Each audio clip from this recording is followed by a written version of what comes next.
മിഠായി പൊതിയിലേക്ക് സ്വാഗതം. ഇന്ന് AKSTU ജനയോഗം ആദിമോത്സവത്തിന്റെ ഒരു വീഡിയോയാണ്. അങ്ങനെ finally the quiz has come on.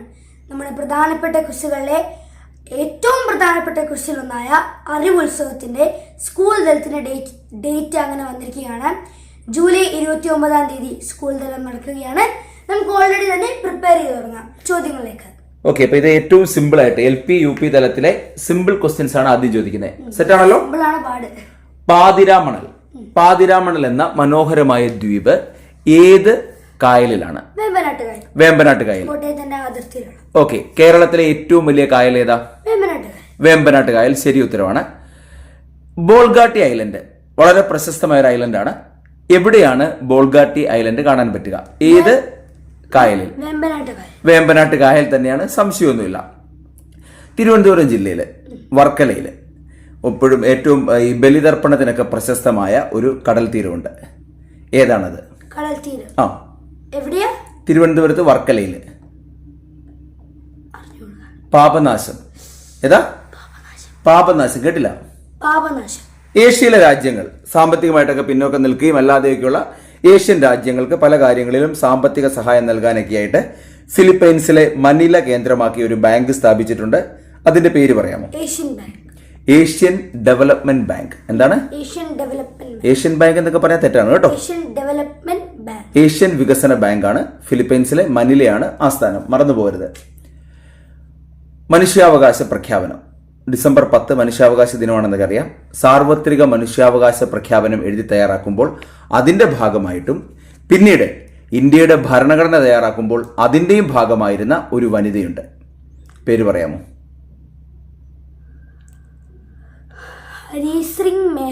ഹൻസാരാജ്. ആരാണ്?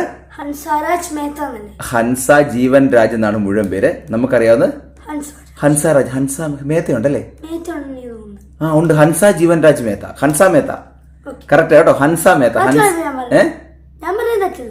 നീ ആദ്യം പറഞ്ഞ തെറ്റാണ്. ഹൻസ ജീവൻ രാജ് മേത്ത, ഹൻസ മേത്ത എന്നറിയപ്പെടുന്നത്. ശരിയാ. ഓക്കെ, ഇന്ത്യയില് ഇപ്പോൾ പല സംസ്ഥാനങ്ങളിലും ഗവർണർമാരുമായി ബന്ധപ്പെട്ട് ഒത്തിരി തർക്കങ്ങളൊക്കെ ഉണ്ട്. ഇന്ത്യൻ ഭരണഘടന കേന്ദ്ര ഗവൺമെന്റിന് സംസ്ഥാനങ്ങളിലേക്ക് ഗവർണർമാരെ നിയോഗിക്കാം എന്നുള്ള തീരുമാനമെടുത്തത്, ആ ഗവർണർ എന്ന പദവി ഏത് രാജ്യത്തെ ഭരണഘടനയിൽ നിന്നാണ് നമ്മൾ കടം കൊണ്ടത്? കാനഡ. ശരിയായ ഉത്തരമാണ്. ഗവർണർ എന്ന പദവി കടം കൊണ്ടിരിക്കുന്നത് കാനഡയിൽ നിന്ന്. ഓക്കെ, എങ്കിൽ അടുത്ത ചോദ്യത്തിലേക്ക്. ഇന്ത്യയുടെ സായുധ സേനയുടെ തലവൻ? രാഷ്ട്രപതി. പ്രസിഡന്റാണ് ഇന്ത്യയിലെ എല്ലാ സായുധ സേനയുടെ തലവൻ. അതായത് ആർമിക്കും നേവിക്കും എയർഫോഴ്സിനും ഒക്കെ പ്രത്യേകം തലവന്മാരുണ്ട്. പക്ഷെ മൊത്തത്തിൽ ഇന്ത്യൻ സായുധ സേനയുടെ തലവനായിരുന്നു ചോദിച്ചാൽ ഇന്ത്യയുടെ രാഷ്ട്രപതിയാണ്. ഇപ്പൊ ആരാ? ദ്രൗപദി മുർമുവാണ്. ശരിയായ ഉത്തരം. രാഷ്ട്രപതിയിൽ ലോക്സഭയ്ക്ക് അധ്യക്ഷനായിട്ട് സ്പീക്കറുണ്ട്. അതുപോലെ രാജ്യസഭയ്ക്കോ? രാജ്യസഭ ചെയർമാനാണ്, അത് വൈസ് പ്രസിഡന്റ് ആണ്. അപ്പോൾ ഒരു വൈസ് പ്രസിഡന്റ് ആയ അദ്ദേഹം രാജ്യസഭയുടെ ചെയർമാൻ ആണ് എന്ന് പറയുന്നത് ഇന്ത്യൻ ഭരണഘടനയിലെ ഒരു പ്രത്യേക വകുപ്പാണ്. ഏതാണ് ആ വകുപ്പ്? എത്രാം ആർട്ടിക്കിൾ? ആർട്ടിക്കിൾ 64. എത്രയാ? ആർട്ടിക്കിൾ 64 ആണേ. ഫോൺ ഒന്ന് ഓഫ് ആയിക്കോട്ടെ. ഓക്കെ, അടുത്ത ചോദ്യം. വൈറ്റമിൻ സിയുടെ ശാസ്ത്രീയ നാമം എന്താണ്? Ascorbic acid. ശരിയായ ഉത്തരവാണ്. വിടക്കൻ പഠിച്ചു വെച്ചിട്ടുണ്ട്. അടുത്ത ചോദ്യം. രക്തസമ്മർദ്ദം അളക്കുന്ന ഒരു ഉപകരണമുണ്ട്. ഏതാണ്? സ്പിഗ്മോ മാനോമീറ്റർ. സംഭവം കണ്ടാൽ ചെറുതാണെങ്കിലും പേര് വലുതാണ്. സ്പിഗ്മോ മാനോമീറ്റർ. ഈ ഹൃദയമിടിപ്പ് അളക്കുന്നതോ? സ്റ്റെതസ്കോപ്പ്. കേരളത്തില് പൊതുവെ വൈദ്യുതി ഉൽപ്പാദിപ്പിച്ച് വിതരണമൊക്കെ നടത്തുന്നത് KSEB ആണ്.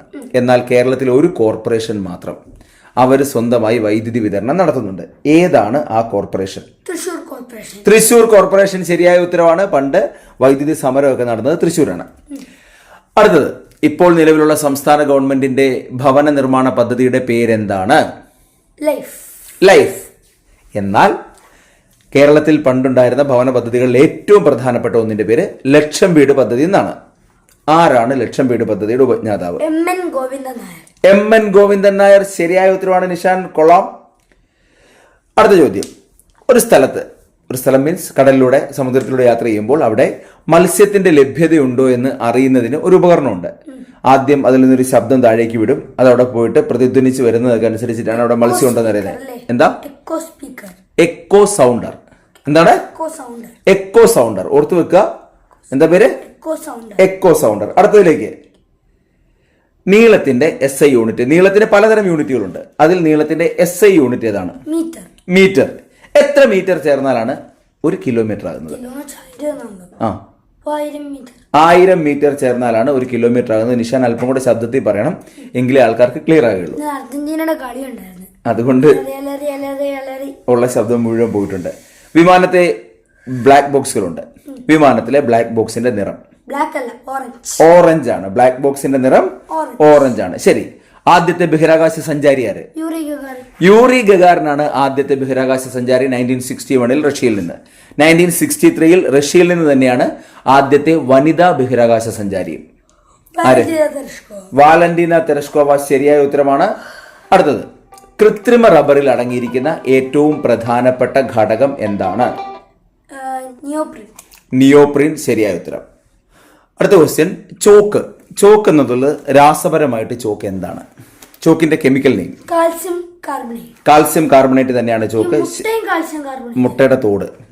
അതെ. പിന്നെ മാർബിൾ ഒക്കെ കാൽസ്യം കാർബണേറ്റ് ആണ്. അപ്പം ചോക്ക് എന്താണ്? കാൽസ്യം കാർബണേറ്റ് ആണ്. Okay, next. ജലത്തിന് പല രൂപങ്ങളുണ്ടെന്നറിയാം, പല ഫോംസ്. അതിൽ ഏറ്റവും എനർജറ്റിക് ആയത്, ഊർജം കൂടുതൽ, നീരാവിക്കാണ് ഏറ്റവും കൂടുതൽ ഊർജമുള്ളത്. അടുത്തൊരു കവിതയാണ്, ചന്തമേറിയ പൂവിലും ശാപളാപമാം ശലഭത്തിലും. ആരാണ് ഈ കവിത എഴുതിയിരിക്കുന്നത്? കുമാരനാശാനാണ്. കുമാരനാശാന്റെ വരികളാണ്. കുമാരനാശാന്റെ സങ്കീർത്തനം എന്ന കവിതയിലെ വരികളാണ്. അടുത്തത്, പൂതന കൃഷ്ണൻ. ഒരു കഥകളി കലാകാരൻ അറിയപ്പെടുന്നതാണ് പൂതന കൃഷ്ണൻ. ആര്?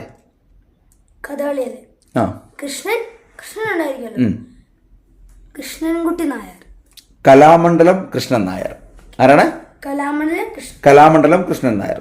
ദഫ്മുട്ട് മറ്റൊരു കലാരൂപമാണ്. ഏത് മതവുമായി ബന്ധപ്പെട്ട കലാരൂപമാണ് ദഫ്മുട്ട്? ഇസ്ലാം മതം. ശരിയാണ്. Uber cup. ഊബർ കപ്പും തോമസ് കപ്പും ഒക്കെ ഉണ്ട്. ഊബർ കപ്പ് ബാഡ്മിന്റനുമായി ബന്ധപ്പെട്ടതാണ്. ഏത് ട്രോഫിയുമായി ബന്ധപ്പെട്ട കായിക ഇനമാണ്, അല്ലെങ്കിൽ ഏത് കായിക ഇനവുമായി ബന്ധപ്പെട്ട ട്രോഫിയാണ് എന്നാണ് ഉദ്ദേശിച്ചത്? അത് ബാഡ്മിന്റൺ ആണ്. നിഷാന് വേറെ എന്തെങ്കിലും പറയാനുണ്ടോ? എന്തെങ്കിലും വാട്സപ്പ് ഗ്രൂപ്പുകളെ കുറിച്ച്? എന്തുകൊണ്ട് അത്ര സ്പെസിഫിക്?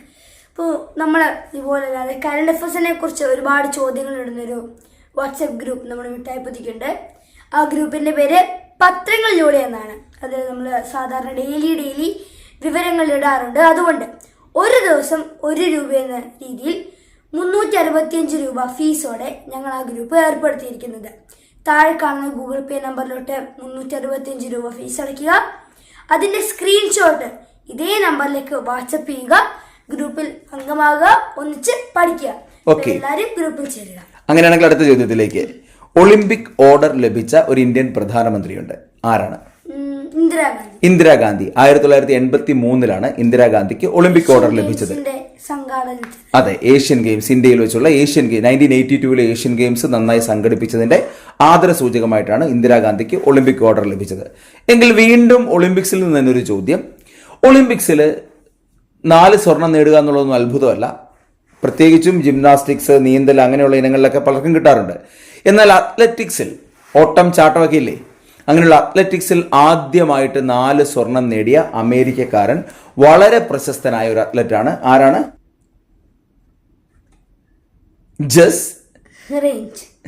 Jessy Owens. ആരാണ്?